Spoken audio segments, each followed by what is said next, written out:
د میدان وردګ ولایت مخابرات او معلوماتي ټکنالوژۍ ریاست مسؤلین وایي چې د هیواد د ښه پرمختګ او په عصري زده کړو سمبال ځوانانو د روزنې په موخه یې د کمپیوټر له ښوونیز او روزنیز مرکز څخه 23 زده کوونکي له 6 میاشتنیو زده کړو وروسته فارغ شول.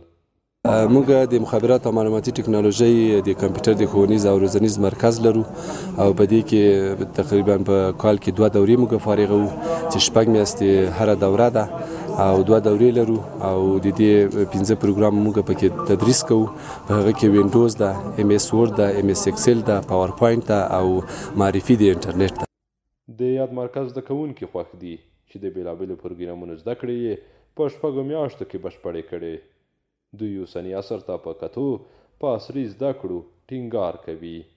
ډېر مننده یم له دغه کورس یا هم د ریاست مخابراتو له رئیس او خصوصا له استاد اجمل حقمین څخه ډېر مننده یم تر څو موږ سره د کمپیوټر په زده کړه کې بالاخره زیاته کومک یې موږ سره وکړ او له ټولو ځوانانو څخه هیله لرم تر څو په دغه نوي او تمدنه نړۍ کې د کمپیوټر زده کړې ته لاسرسی ولري. ډېر خوشحاله یم چې ما خپلې نتیجې ترلاسه کړلې او د ما ټولو ځوانانو ته دغه پیغام دی چې په دې عصري نړۍ کې اوس کمپیوټر دا ټکنالوژي ډېره مهمه ده او بغیر له دې نه ژوند کول یو څه ساده وي.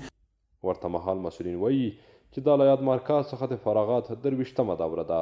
زیاتوي چې هر څوک کولی شي په دغه مرکز کې د کمپیوټر زده کړې وکړي.